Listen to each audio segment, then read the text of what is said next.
Good morning, students.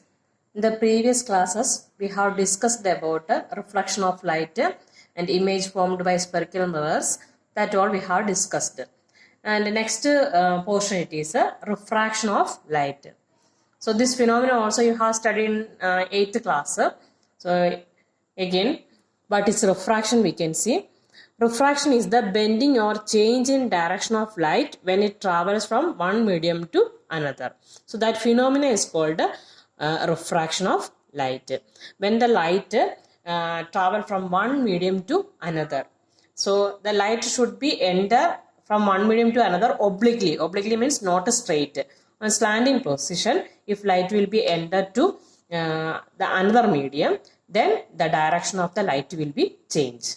So example here, from air to water. If light enter from air to water, then the direction of the light will be changed.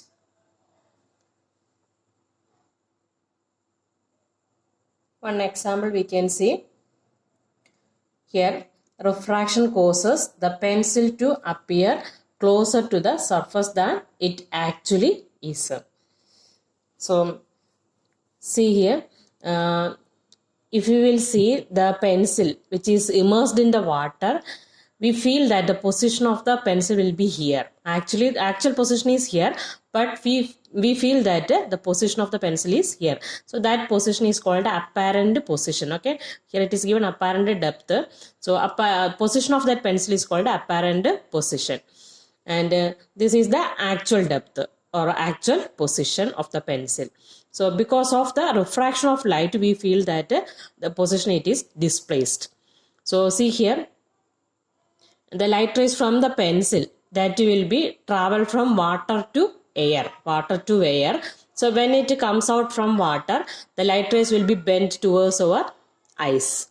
But we will see the light rays which is on straight line. So if you will extend that light rays forward, then that light rays will be meet at this point. That is why we will see the object on this position. Okay, on apparent position. Many examples are given in page number 172. That is activity 10.7, 10.8 and 10.9. You should read, and after reading that activities, if you have any doubt, you may ask. Okay. Then next we can see the refraction of light through a rectangular glass slab. Okay. So this is rectangular glass slab. Imagine in 3 dimension. It is only 2 dimension. So imagine in 3 dimension. And some case we are using this rectangular glass slab as a weight. No. So this rectangular glass slab, when the light travel from air to glass. So glass slab is another medium, and air also another medium. So when light enter from air to glass slab, then the refraction will be take place. This is the actual rays. Okay.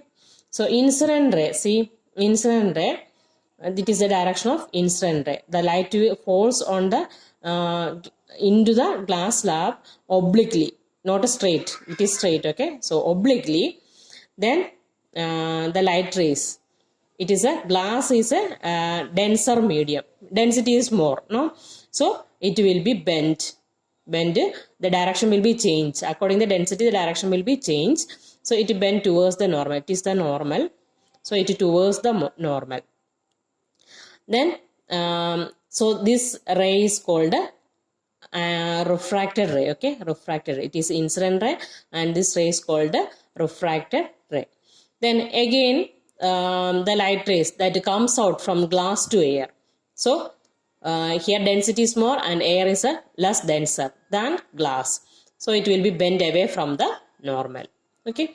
So this is the emergent ray. This ray is called a emergent ray.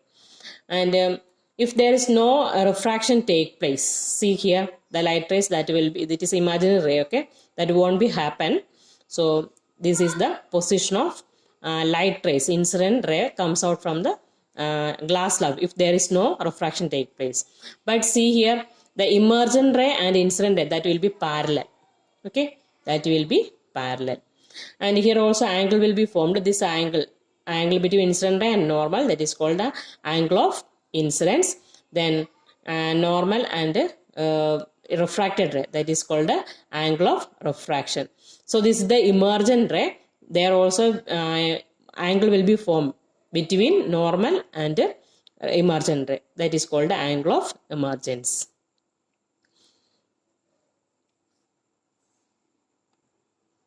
Next we can see laws of refraction of light. In reflection of light also there are two laws, and in the refraction also there are two laws.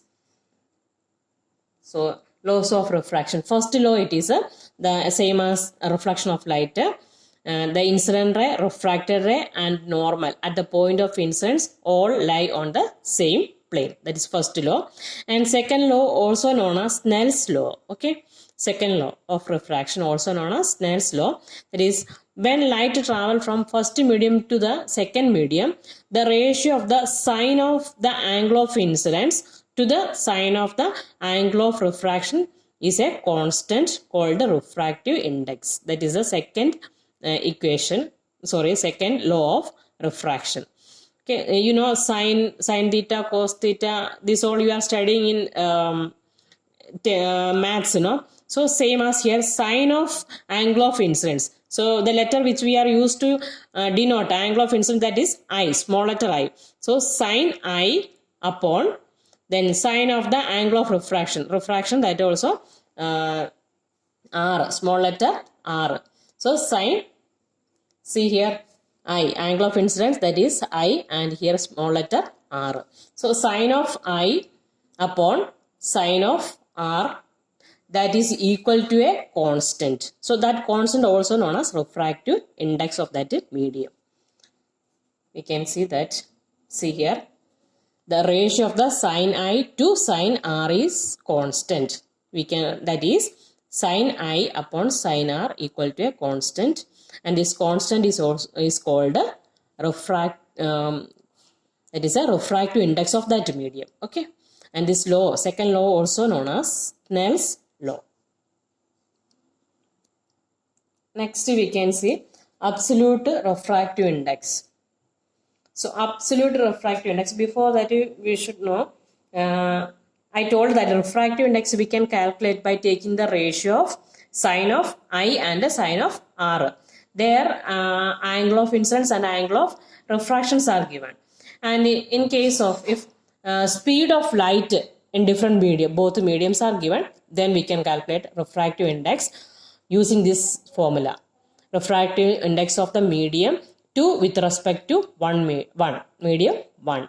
Then we can use the formula speed of light in medium 1 upon speed of light in medium 2. Okay. So using the speed of light in different medium, we can calculate refractive index, and using angle of incidence and angle of refraction also we can find out the refractive index of the medium. So the first medium, suppose it is vacuum, then the formula will be speed of light in vacuum upon speed of light in medium 2. So that refractive index is called absolute refractive index of medium 2. If first medium is vacuum, then the refractive index of that medium is called absolute refractive index of medium 2. So that is speed of light in vacuum upon speed of light in medium 2. And if you are calculating refractive index of the medium 1 with respect to medium 2, then the ratio here medium, instead of medium 1 it will be medium 2, and here instead of medium 2 it will be medium 1. Next we can see one example. See here, a refractive index of diamond 2.42 and speed of light in vacuum 3 into 10 raised to 8. This all you know. It is approximate value, okay. So 2 point something, 2.9 into 10 raised to 8 is the speed of light in vacuum. And the speed of light in air, that is 3 into 10 raised to 8. So it's almost equal. Then how can we find the speed of light in diamond? Using this formula, refractive index equal to speed of light in vacuum upon speed of light in medium. Then substitute the value, then we can find out speed of light in diamond. Okay. And here also speed of light in a sample of glass that is given, then speed of light in vacuum also given, then refractive index we can calculate using this formula. Refractive index equal to speed of light in vacuum upon speed of light in medium. Then by taking the ratio, we can find out the refractive index of the medium. So today I have completed up to page number 175. Above that table, one equation is given now, refractive index of medium, which is given in blue color. Refractive index of medium, that is Nm equal to speed of light in air upon speed of light in the vacuum equal to C upon V. Up to there I have completed. After reading this portion, if you have any doubt, you may ask.